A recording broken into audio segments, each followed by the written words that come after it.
بسم اللہ الرحمن الرحیم۔ السلام علیکم۔ کبھی آپ کے ذہن میں یہ سوال آیا ہے کہ اللہ نے ہمیں فجر کے وقت جاگنے کا حکم کیوں دیا ہے؟ کیا فجر کا وقت صرف عن قریب پڑھنے کا وقت ہوتا ہے؟ کیا اس کے پیچھے ایک راز پوشیدہ ہے؟ وہ راز کیا ہے؟ اس راز کو جاننے کے لیے ضروری ہے کہ ہم پہلے نماز کے بارے میں جانیں، جو ہم پر دن میں 5 مرتبہ فرض کی گئی ہے، اور یہ 5 نمازیں کس طرح فرض ہوئی۔ اس کے پیچھے بھی ایک شاندار وجہ ہے، جس کا مظاہرہ سفر معراج میں اس وقت ہوا جب حضرت محمد صلی اللہ علیہ وآلہ وسلم اللہ سے ملاقات کے لیے وقت کے انتہائی مختصر حصے میں 7ویں آسمان سے بھی آگے تشریف لے گئے تھے۔ اس رات اللہ تعالی نے ایک خاص پس منظر میں اپنے حبیب صلی اللہ علیہ وآلہ وسلم کو آسمان پر بلایا اور اپنے خصوصی انعامات سے نوازا۔ اس مبارک سفر میں اللہ تعالیٰ نے اپنے قرب خاص سے نوازا، انبیاء کرام علیہ السلام سے ملاقاتیں کروائی، جنت و جہنم کا مشاہدہ کروایا، اور نیکیوں کے اجر و ثواب اور بروں کے انجام و عذاب کا نظارہ کروایا۔ اس عظیم سفر میں بہت سے انعامات سے نوازا گیا، جن میں ایک خاص انعام امت کے لیے نماز کا تحفہ بھی ہے، اور قیامت تک کے لیے انسانوں کو اپنے معبود اور خالق سے قریب تر کرنے کا عظیم تحفہ اور عبادت یعنی نماز اسی سفر میں عطا کی گئی۔ معراج کی رات میں جب آپ صلی اللہ علیہ وآلہ وسلم کو اللہ نے 50 نمازوں کا حکم دیا، تو حضرت موسیٰ علیہ السلام کے کہنے پر آپ صلی اللہ علیہ وآلہ وسلم نے اللہ سے 50 نمازوں سے نرمی کی درخواست کی، اور ایسا کئی بار ہوا، یہاں تک کہ اللہ نے امت محمدی صلی اللہ علیہ وآلہ وسلم کے لیے دن میں 5 نمازوں کا حکم دیا، جس کے بعد بھی حضرت موسیٰ علیہ السلام نے آپ صلی اللہ علیہ وآلہ وسلم کو 5 نمازوں میں کمی کے لیے اللہ کے پاس ایک بار پھر جانے کی صلاح دی، لیکن تب آپ صلی اللہ علیہ وآلہ وسلم نے فرمایا، میں نے اپنے رب سے کئی مرتبہ درخواست کر لی ہے، یہاں تک کہ اب مجھے حیا آ گئی ہے، اور اب میں راضی ہوں اور اس حکم کو ہر طرح سے تسلیم کرتا ہوں۔ ہر نماز پڑھنا ضروری ہے، اور یقیناً آپ کے لیے بھی نمازوں میں سب سے زیادہ مشکل نماز فجر کی نماز ہوگی، جس میں نیند کا غلبہ اس قدر ہوتا ہے کہ انسان بامشکل اٹھ پاتا ہے، لیکن دن کے اس خاص حصے میں جو راز پوشیدہ ہے، اسے جب آپ جانو گے تو یقین کریں کہ آپ فجر کی نماز کبھی نہیں چھوڑنا چاہیں گے۔ 5 نمازوں میں سب سے اہم نماز فجر کی ہے۔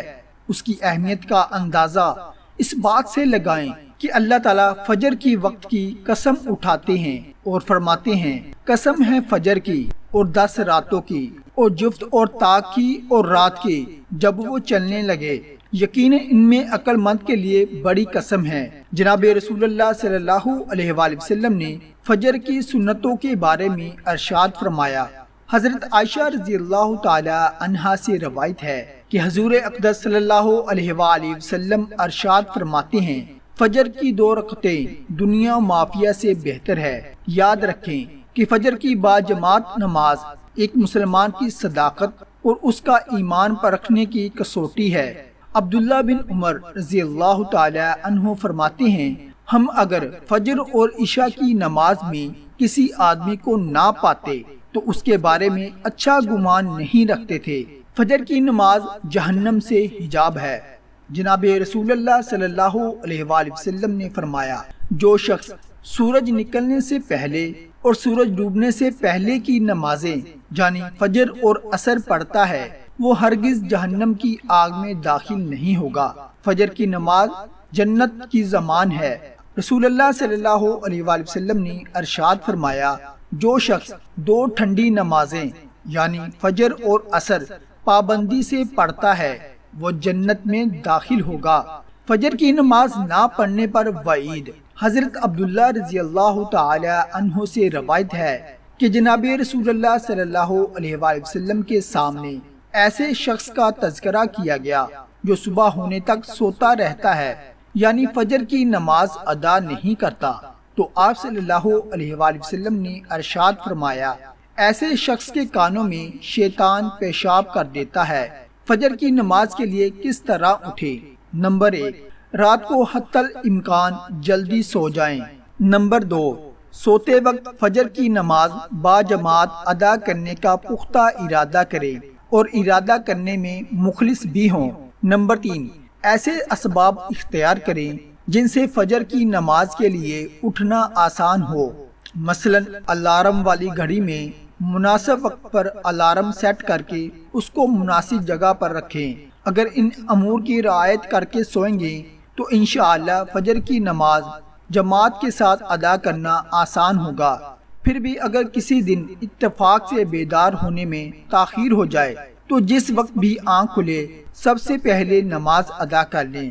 انشاءاللہ تاخیر کا کوئی گناہ نہیں ہوگا، لیکن اس کو معمول بنانا گناہ پر مداومت کرنا ہے جو کسی بھی طرح جائز نہیں۔ دنیا میں کئی ایسے لوگ ہیں جنہیں بے خوابی کی شکایت ہوتی ہے، جس میں وہ ساری رات سو نہیں پاتے اور پورا دن کام کر کے بھی جب رات کو سو نہیں سکتے تب کئی طرح کی ذہنی اور جسمانی بیماریاں جنم لیتی ہیں، اور اس بیماری کا شکار آج ہر دوسرا تیسرا شخص ہو رہا ہے، جس کی بڑی وجہ اللہ کے احکامات کو پیچھے چھوڑ کر دنیا کی رنگینیوں کے پیچھے بھاگنا ہے۔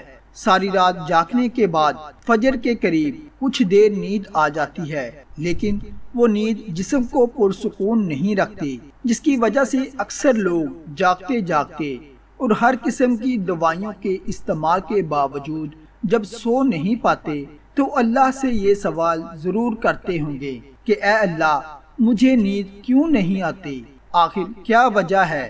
بہت کم لوگ ہوتے ہیں جو اس کیفیت میں اپنے اندر پیدا ہونے والی اس آواز کو سن پاتے ہیں جس میں ان سے کہا جاتا ہے کہ بستر سے نکلو، نماز پڑھو، اللہ کا ذکر کرو۔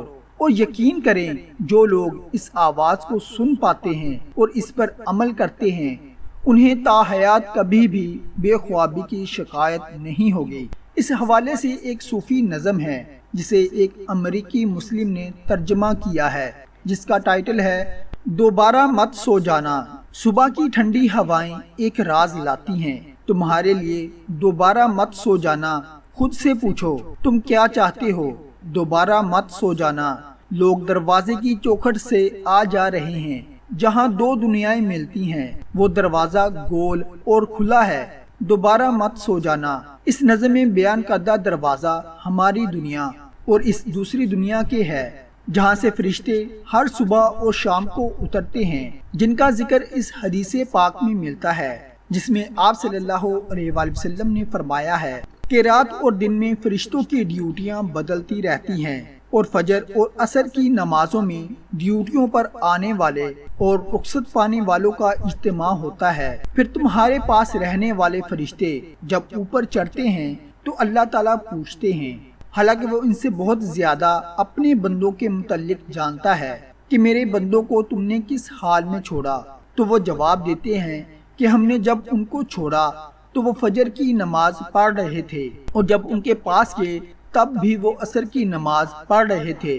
فجر اور عصر کی نمازوں کے اوقات میں سونے سے منع کرنے کے پیچھے بھی ایک بڑی وجہ ہے، اور وہ یہ کہ سائنس کہتی ہے کہ صبح سورج طلوع ہوتے وقت اور شام کو غروب ہونے سے پہلے سونا نہیں چاہیے، کیونکہ صبح کے وقت زمین پر آکسیجن وافر مقدار میں فراہم ہوتی ہے، جس وقت ماحول تر و تازہ ہوتا ہے، اور یہ آکسیجن آپ کو دن بھر فٹ رہنے کے لیے انتہائی ضروری ہوتی ہے۔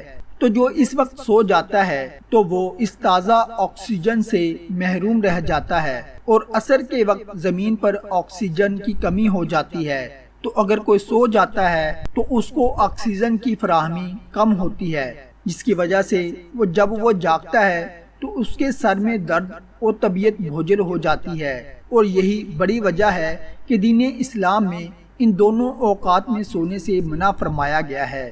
رسول اللہ صلی اللہ علیہ وآلہ وسلم نے فرمایا، طلوع شمس سے پہلے اور غروب شمس سے پہلے نماز ادا کرنے والا جہنم میں ہرگز داخل نہیں ہوگا۔